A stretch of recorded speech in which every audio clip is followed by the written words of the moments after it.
This week in the Los Angeles Business Journal, a commuter service that wants you to fly over LA to beat the traffic, and a behind-the-scenes look at award season. Carpools and vanpools have long been a way for workers to escape the daily long-distance commute. Now, one local startup is looking to add fly pools. Yes, fly pools to the picture. Joining us now for more about this week's issue of the Los Angeles Business Journal is publisher and CEO Anna Magzanian. As always, welcome. Good morning. Hi. This sounds so futuristic. Tell us who is this company and how practical and realistic is this? So this company is called Float Shuttle, and it's based in Diamond Bar.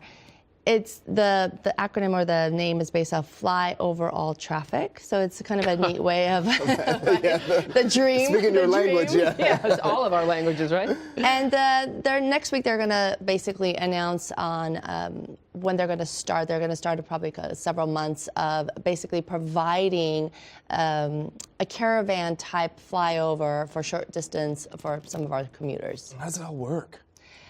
So this is membership based. So passengers are able to buy a membership. Out of LAX, out of Burbank, where? No, it's going to be out of the smaller aviation airports. So that's like Ontario and some of the smaller aviation airports. But what's really interesting, it's membership based, and the membership base is going to allow folks to be able to book every day, morning or an evening flight out. Now it's going to be about 50 miles to 100 miles. It's going to take about 20 to 30 minutes. So these are folks who.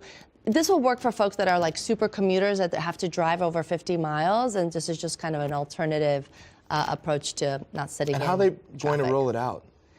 You know, one of the things that they're working on is to keep their costs down. So they've partnered with a Hawaiian-based airline company, and they're going to take some of those airlines first and just kind of work with them, and then hopefully, expand from there.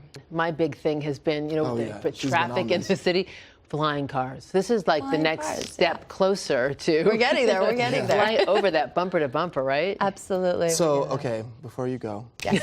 You have to tell us about the Academy Awards. Sunday's the big day. Sunday's and I know the big you've day. got an entertainment issue that's going to be coming out. Can you give us a little preview of what we can expect? Absolutely. So we take a slightly different approach with our entertainment special report, and we're looking at the industries that it impacts. So I think one of the stories that we talk about is the Oscarnomics, we're calling it, right? The economics of the Oscars. I like that term. Cool. Yeah.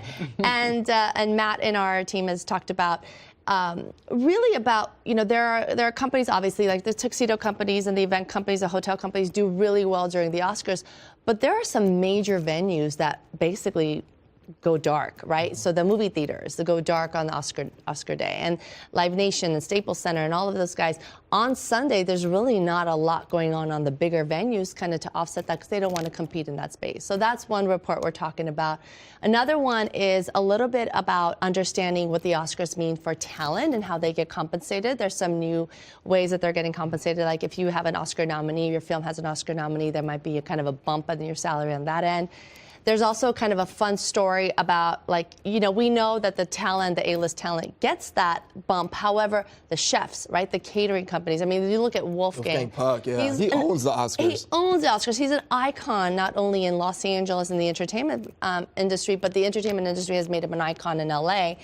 But there's also other A-list parties that are happening all around town that, you got the Vanity Fair party, et cetera, that really kind of bring up some of these A-list chefs. And we talk a little bit about the catering business as well. Gosh, how fun. I know, it sounds fun. I like you. Oscarnomics. Oscarnomics, yes. Only you. Anna Magzanian, thank you so much. And before you go, tell the people where we can get more info. Yes, more information on labusinessjournal.com, and subscribe to our weekly issue. Yay. Thank you. Thank you. Always good to see you. Always good to see you guys. Yeah.